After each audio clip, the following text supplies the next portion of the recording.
I strongly believe that we will have a hyperinflationary depression, but if we do have a deflationary depression, the cure is still the same: gold and silver.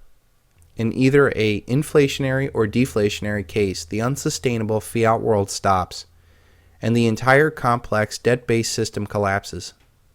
There will be no functioning currency, no functioning economy, no international or domestic trade, no earnings to value stocks, no rents to value properties. Then there are the very real and very dangerous social consequences of this collapse: riots, starvation, disease, and war. The entire paper wealth of the world will implode in either case.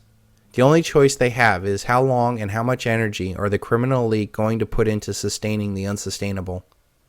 The only thing that will be left standing in both collapse scenarios is stuff that has real, tangible, intrinsic value. Things that people need to live, like food, water, and guns. Commodities will have value, but most will get destroyed since so much of their wealth is determined by credit and trade. Without a functioning economy, what is corn in Iowa worth if there is no market that will buy it? Or worse, how do they plant corn if they cannot buy seed from Monsanto, or get fertilizer, or fuel to harvest and transport these crops? Gold and silver need nothing to show their value.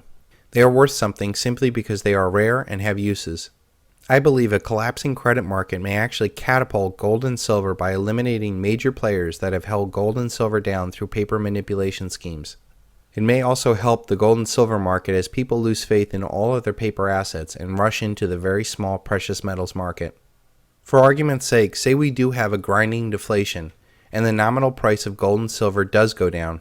The real purchasing power of that metal can actually go up in value as all other credit debt-based assets collapse.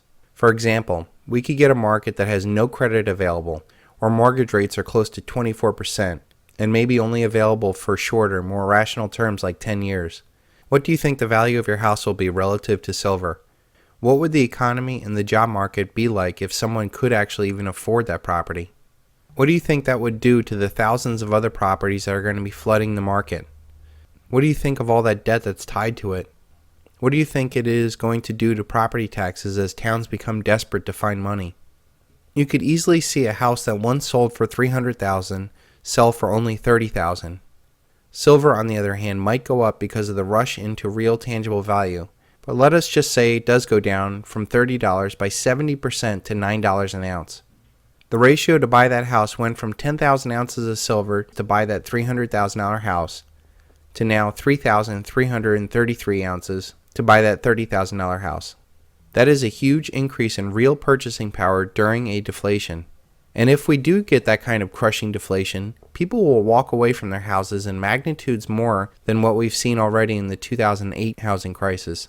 I believe that we'll actually see more significant increases in real purchasing power in the more predictable hyperinflationary case. So can we finally move on from this inflation-deflation debate and just say that in either case, the paper debt paradigm is done? Bonds will not save you as more money is thrown onto the fire to keep the economy going, destroying the real inflation-adjusted returns of the bonds. Bonds will either not be paid as nations default, and we have seen the highest-rated bonds are junk in reality.